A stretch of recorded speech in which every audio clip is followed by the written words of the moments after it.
নমস্কার, আমি দেবজ্যোতি। কলকাতা টিভি ডিজিটালে আপনাদের সকলকে স্বাগত জানাই। নির্বাচনের নির্ঘণ্ট ঘোষণা হয়েছে।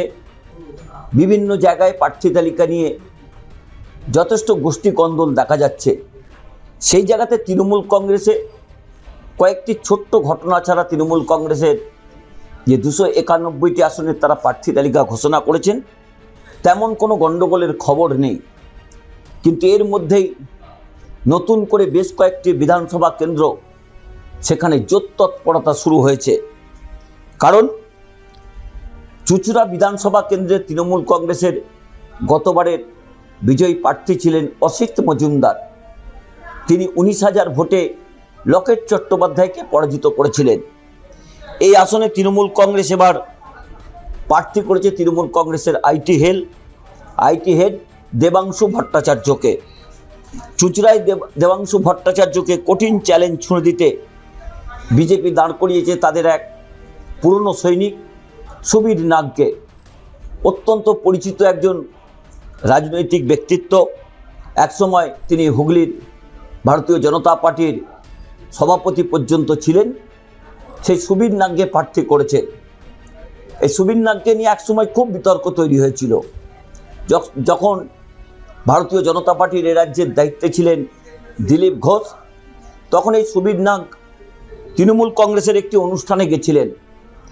তখন তাকে তীব্র কটাক্ষ করেছিলেন ভারতীয় জনতা পার্টির তৎকালীন রাজ্য সভাপতি দিলীপ ঘোষ। তাকে বলেছিলেন যে, তার উদ্দেশ্যে বলেছিলেন, কেউ গরু বাছুর নয় যে বেঁধে রাখতে হবে, দলে মানুষ থাকে আদর্শের টানে।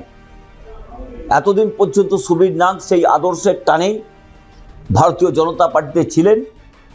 তাকেই কিন্তু এবারে শ্রমিক ভট্টাচার্য প্রার্থী করেছেন। এই আসনে অনেকেই মনে করছেন যে বাম সমর্থিত ফরওয়ার্ড ব্লক প্রার্থী সুনীল সাহা অত্যন্ত একজন পরিচিত ব্যক্তিত্ব। তিনি কঠিন চ্যালেঞ্জের সামনে ভারতীয় জনতা পার্টি এবং তৃণমূল কংগ্রেসকে ফেলতে পারেন। এখনো পর্যন্ত যে ভোট সমীক্ষার রিপোর্ট, সেখানে দেখা যাচ্ছে দেবাংশু ভট্টাচার্য বেশ কিছুটা এগিয়ে রয়েছেন। কিন্তু রাজনীতি একটা পাল্টানো শিল্প, যখন যা খুশি হতে পারে, কোনো পক্ষের জল কোনো পক্ষে পৌঁছাতে পারে। সেই জায়গাতে কিন্তু উঠে এসেছে এই চুঁচুড়া বিধানসভা কেন্দ্র। এই অসিত মজুমদার দেবাংশু ভট্টাচার্য প্রার্থী হওয়ার পর গভীর ক্ষোভ প্রকাশ করেছিলেন, উষ্মা প্রকাশ করেছিলেন। কিন্তু সেই অসিত মজুমদার দলের প্রথম সারির নেতাদের ফোন পেয়ে তিনি এখন সংযত, দেবাংশু ভট্টাচার্যের হয়ে নিবিড় প্রচার করছেন, দেবাংশু ভট্টাচার্যকে জেতানোর ডাক দিচ্ছেন। কিন্তু সেই কেন্দ্রে ভারতীয় জনতা পার্টির যিনি প্রার্থী রয়েছেন সুনীল সাহা, অত্যন্ত পরিচিত ব্যক্তিত্ব, তিনিও কঠিন চ্যালেঞ্জের সামনে ফেলছেন তৃণমূল কংগ্রেসের আইটি হেডের দেবাংশু ভট্টাচার্যকে। কারণ দেবাংশু ভট্টাচার্যের সঙ্গে একেবারে কড়া টক্কর দিচ্ছেন এই সুনীল সাহা। ভারতীয় জনতা পার্টি এবং তৃণমূল কংগ্রেসের পাশাপাশি এই কেন্দ্রে ফরওয়ার্ড ব্লকের প্রার্থী অত্যন্ত পরিচিত ব্যক্তিত্ব, অত্যন্ত সচ্ছল ভাবমূর্তির একজন নেতা। তিনিও কিন্তু প্রচারে খুব একটা পিছিয়ে নেই।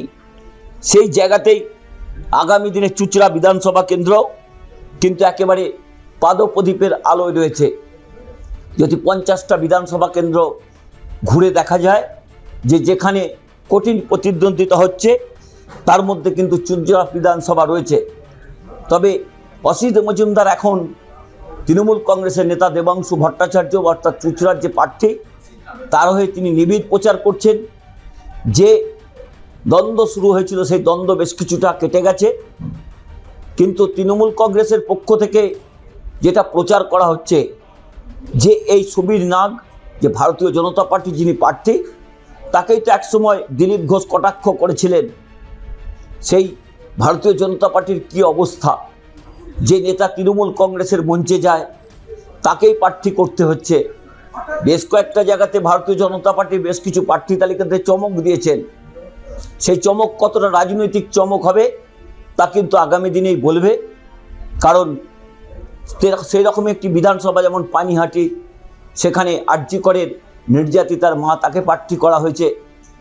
এই অভয়ার মা একসময় ভারতীয় জনতা পার্টিকে তীব্র কটাক্ষ করেছিলেন, কেন্দ্রীয় এজেন্সি সিবিআইকে কটাক্ষ করেছিলেন।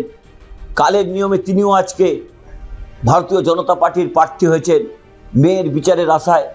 তাকেও তৃণমূল কংগ্রেস কটাক্ষ করে বলেছেন তিনি বাংলার মানুষের সঙ্গে আরজি কর আন্দোলনের যারা আন্দোলনকারী ছিলেন তাদের সঙ্গে দ্বিচারিতা করেছেন। যাক, সে নিয়ে অনেক রাজনৈতিক মতামত রয়েছে, কিন্তু এই মুহূর্তে সবচেয়ে চর্চায় রয়েছে চুঁচুড়া।